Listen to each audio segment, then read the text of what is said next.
Hello everyone, मेरा नाम नासिर नवाज है और मैं ऑस्ट्रेलिया में रजिस्टर्ड माइग्रेशन एजेंट हूँ। अच्छा, आज मैं एक बहुत कोर सवाल चल रहा है इस टाइम पे, और स्पेशली पाकिस्तानी स्टूडेंट्स जो है ना, वो स्टूडेंट वीज़ा अप्लाई करते हैं और उनके वीज़ा रिफ्यूज़ हो रहे हैं। उसके पीछे जो है ना, वो जो अंडरस्टैंडिंग उनकी एक डेवलप हुई है, उस पर बहुत सारे सवाल आए हैं। मैं अपने बहुत सारे प्लेटफॉर्म्स के ऊपर ये पढ़ चुका हूँ, यूट्यूब के ऊपर, फेसबुक के ऊपर, हमारे टिकटॉक के ऊपर, इंस्टा के ऊपर, वेयर नॉट। अच्छा, सारे प्लेटफॉर्म के ऊपर एक ही सवाल आ रहा है कि भाई जो मेरा जो वीजा है रिफ्यूज हुआ माइग्रेशन एक्ट की वजह से। अच्छा, माइग्रेशन एक्ट है क्या, इस पे बात करूंगा।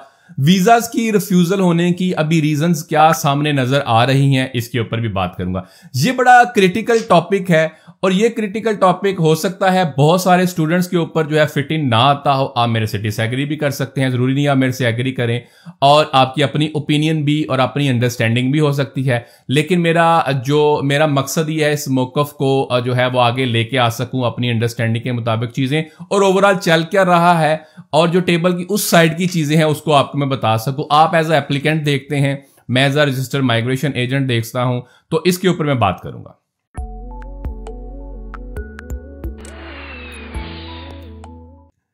अच्छा जी, स्टूडेंट्स लिख रहे हैं जी मेरा वीजा जो है ना माइग्रेशन एक्ट की वजह से रिफ्यूज हो गया। देखिए, माइग्रेशन एक्ट है क्या?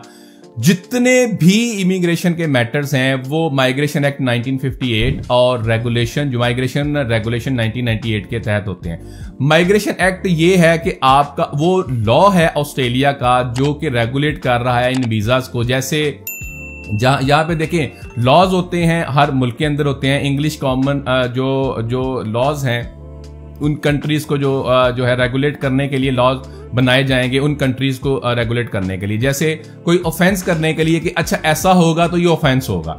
इसी तरह ये जो माइग्रेशन एक्ट वाली बात आ रही है ना जी, वो माइग्रेशन एक्ट का मतलब ये है कि इस एक्ट के तहत आपका जो है ना वीजा रिफ्यूज हुआ है। अगर आप देखें इन रिफ्यूजल लेटर्स को पढ़ें, उससे ऊपर एक और चीज लिखी होगी, वो है डायरेक्शन 69।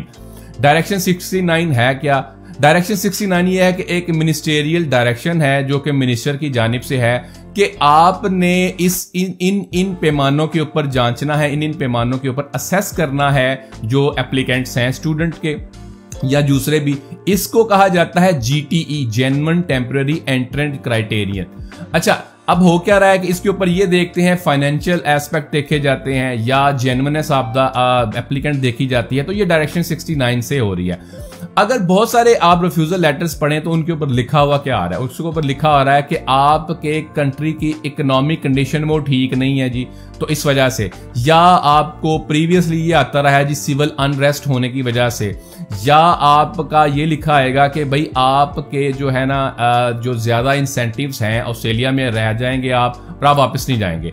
क्योंकि देखिए, स्टूडेंट वीजा की जो क्राइटेरिया है वो ये है कि आप आएंगे स्टूडेंट वीजा पे, आप आके पढ़ेंगे, पढ़ने के बाद जो है ना आप वापस चले जाएंगे। ये इसी को GT कहते हैं, इसी को SOP आप कहते हैं, स्टेटमेंट ऑफ पर्पस, जो आप लिखते हैं उसी को सेटिस्फाई करने के लिए, आप उस डायरेक्शन 69 को सेटिस्फाई करने के लिए आप जो स्टेटमेंट लिखते हैं जिसको आप SOP या GT स्टेटमेंट कहते हैं, उसके तहत जो है ना ये वीजा जो है वो रिफ्यूज हो रहे हैं। अच्छा, अब हो क्या रहा है, कुछ मेरे भी अंडरस्टैंडिंग है कि मैंने कुछ रिफ्यूजल्स देखे हैं जो कि बियॉन्ड अंडरस्टैंडिंग है, जिससे मैं भी एग्री नहीं करता कि ये रिफ्यूजल हो गए। यूनिवर्सिटीज के मैंने रिफ्यूजल्स देखे हैं, CQ के रिफ्यूजल्स देखे हैं, फेडरेशन के रिफ्यूजल्स देखे हैं, एडथ कोवन यानी G8 यूनिवर्सिटीज के रिफ्यूजल्स भी देखे हैं।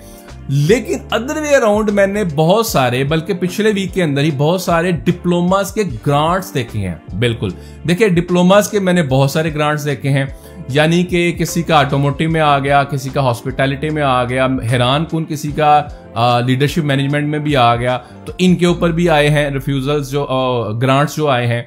तो ये आजकल ना बड़ा एक अजीब सी सूरत हाल चल रही है। मुझे ऐसे लगता है कि डिपार्टमेंट के अंदर बहुत सारे नए लोग आके बैठे हुए हैं, नई चीजों को असेस कर रहे हैं, नए तरीके से देख रहे हैं, नया माइंड अप्लाई कर रहे हैं। माइंड अप्लाई करने का मतलब ये नहीं कि लॉ नया आ गया, लॉ को शायद लेटर एंड स्पिरिट वो चीजों को देख रहे हैं, प्रैक्टिस उस तरह नहीं। तो इसकी वजह से बहुत सारे रिफ्यूजल्स आ रहे हैं। अब देखिए, अब किया क्या जाए? किया ये जाए कि जो रिफ्यूजल्स आ रहे हैं, अगर आपका प्रोवाइडर अलाउ करता है तो आप री अप्लाई कर सकते हैं, तो आपको करना चाहिए। अब मैंने बहुत सारी इंस्टेंसेस में देखा, मिसाल के तौर पे स्टूडेंट वीजा होल्डर के जो पार्टनर का अप्लाई किया वो रिफ्यूज हो गया, दोबारा अप्लाई किया तो ग्रांट हो गया।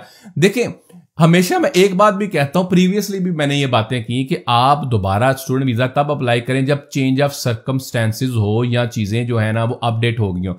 अगर मिसाल के तौर पे आपने अप्लाई किया था, 6 महीने गुजर गए, अब आपका खुदा ना हास्ता अगर आपका आ गया रिफ्यूजल आ गया, तो अब आपने फिर अप्लाई करना है, तो वो जो 6 महीने है ना आपने उसको भी कवर करना है। एक और बात ज़हन में रखें, एक और टिप जो ज़हन में रखें आप, कि आप जैसे ही ऑस्ट्रेलिया का स्टूडेंट वीजा अप्लाई करते हैं तो भाई आप अपने मुल्क में यानी पाकिस्तान में है, इंडिया में है, नेपाल में है, बांग्लादेश, जहां पे भी हैं, आप वहां पे भी चीजों को कंटिन्यू रखें। अगर आपने अपनी जॉब का एक्सपीरियंस लगाया हुआ था उसको कंटिन्यू रखें, स्टडी का लगाया हुआ था उसको कंटिन्यू रखें, ताकि अगर कल कलां को अनफॉर्चुनेटली रिफ्यूज होता है तो आप अपग्रेडेड या चेंज ऑफ सर्कमस्टांसेस में दोबारा अप्लाई कर सके।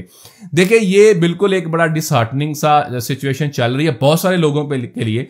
अदर वे अराउंड मैंने बहुत सारे ग्रांट्स देखे हैं जो कि यूनिवर्सिटी में भी ग्रांट्स हैं और बहुत सारे जो हैं वो डिप्लोमा सर्टिफिकेट्स के ऊपर भी ग्रांट्स हैं। आज आप अप्लाई करते हैं तो रिजल्ट तो 4-6 महीने बाद आ रहा है, लेकिन बहुत सारे मैं ऐसे भी देखे हैं, मैंने पोस्टें पढ़ी हैं, I am not sure about those facts, कि लोगों ने कहा जी मेरा तो 6 दिन के अंदर रिफ्यूजल आ गया। ये बियॉन्ड अंडरस्टैंडिंग है, ये तो इस पे मैं कोई खास कमेंट नहीं कर सकता।